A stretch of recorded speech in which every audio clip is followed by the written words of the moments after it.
What does research say about vocabulary? According to W.B. Elley, it is the best single indicator of intellectual ability and an accurate predictor of success in school.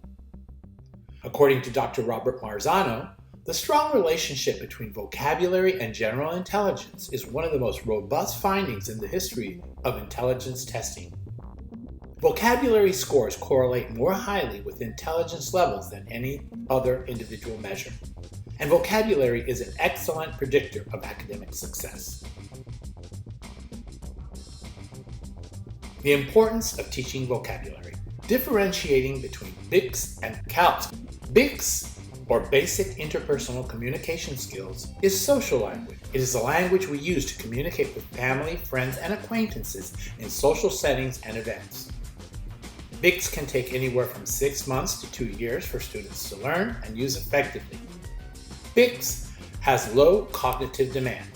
It is context embedded and has many contextual clues and provides context for the learner. Examples of BICS include face-to-face conversations, talking to friends at parties, selecting food in the cafeteria, communicating in sports, and talking on the telephone. For example, in a cafeteria you have the food you are ordering in front of you. This provides contextual clues. This is high context and low cognitive demand. In a telephone call, the conversation is mostly predictable, even if you are not seeing the other person. Is Juan home? This is low context and low cognitive demand. CALPS stands for Cognitive Academic Language Proficiency Skills and is the academic language needed to be successful in school. Research studies indicate that CALPS can take anywhere from 5 to 7 years for ELLs to develop and use effectively. Some students display quicker gains because they already possess CALPS and strong language skills in their first language and are able to make connections and transfer these skills to the target language. CALPS is cognitively demanding and requires content knowledge and vocabulary. It can be content reduced and provide few, if any, contextual clues for the learners.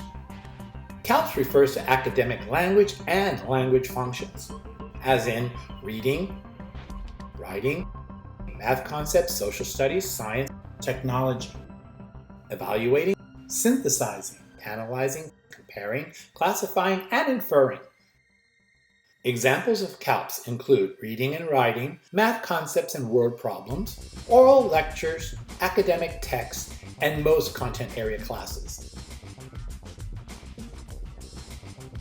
Doing a hands-on science experiment is cognitively demanding, but by using manipulatives and modeling, you provide contextual clues. This is high context, high cognitive demand. Reading a chapter of text only about the U.S. government is difficult because it is cognitively demanding and context reduced. This is a low context, high cognitive demand activity. In order to make this understandable for ELLs, one must reduce the cognitive demand by simplifying the text to key points and include pictures, charts, or other contextual clues to assist the learner in comprehension. Keys to teaching CALPS include providing contextual support, checking for prior knowledge, and supplying new and building on students' background knowledge. Now, let's look at some strategies for teaching academic language.